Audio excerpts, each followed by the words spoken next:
എനിക്ക് uniform post എന്ന് പറഞ്ഞു കഴിഞ്ഞാൽ ഭയങ്കര ഇഷ്ടമുള്ള ഒരു ജോലിയായിരുന്നു. ഈ സ്പെക്സ് കാരണം എനിക്ക് യൂണിഫോം പരീക്ഷകൾ ഏതും എഴുതാൻ പറ്റില്ല. അപ്പൊ ഫിസിക്കൽ ഇല്ലാണ്ട് ഈ MCS വരുന്ന കാര്യം നേരത്തെ അറിഞ്ഞുകൊണ്ട് അപ്പൊ കോഴ്സ് കംപ്ലീറ്റ് ചെയ്ത് കഴിഞ്ഞാൽ ഈ പരീക്ഷ എഴുതാലോ എന്നുള്ള രീതിയിൽ അപ്പൊ എനിക്കൊരു യൂണിഫോം പോസ്റ്റിലേക്ക് തന്നെ എത്താൻ സാധിക്കും. അപ്പൊ ആ കാരണം കൊണ്ടാണ് ഞാൻ ഈ കോഴ്സ് തന്നെ എടുക്കാൻ കാരണം. അപ്പൊ പട്ടാഭിരാമൻ പറഞ്ഞ സിനിമയില് ജയറാം ചെയ്ത റോളൊക്കെ കണ്ട് അത് ഇൻസ്പയർ ആയിട്ടാണ് എടുത്തത്. സെനിത്ത് അക്കാഡമിയിലേക്ക് വന്നപ്പോൾ ജോത്സ്നയ്ക്ക് എന്തൊക്കെയാണ് പോസിറ്റീവായിട്ട് തോന്നിയത്? ഇന്റർവ്യൂ എന്ന് പറഞ്ഞപ്പോൾ എനിക്ക് ഭയങ്കര പേടിയുള്ള ഒരു സംഭവമായിരുന്നു. അപ്പൊ സാറിന്റെ ക്ലാസ് കേട്ടപ്പോ തന്നെ ആ പേടിയൊക്കെ ഒരുവിധം പോയി. അപ്പൊ എനിക്ക് നല്ല രീതിയിൽ പറയാൻ പറ്റും എന്നുള്ള ഒരു കോൺഫിഡൻസ് ആയി.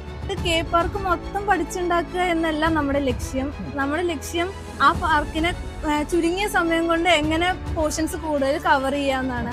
അപ്പൊ അത് വായിച്ച് നമ്മുടേതായ മൈൻഡ് മാപ്പുകൾ ഉണ്ടാക്കിയും കോഡുകൾ ഉണ്ടാക്കിയും അതുപോലെ ഇടയ്ക്കിടയ്ക്ക് റിവൈസ് ചെയ്യുക. വർഷങ്ങളായാലും അതുപോലെ കോഡ് രൂപേണ ഓർത്തിരിക്കാൻ പോലെയുള്ളത്. പിന്നെ ഇമ്മ്യൂണൈസേഷൻ ടേബിള് അതൊക്കെ നമ്മുടെ ഒരു ചാർട്ട് പോലെ ഉണ്ടാക്കി നമ്മുടെ റൂമിൽ തന്നെ വെക്കുക. അപ്പൊ എല്ലാ ദിവസവും എനിക്ക് നോക്കുമ്പോൾ അത് നമ്മുടെ മെമ്മറിയിൽ ഉണ്ടാവും.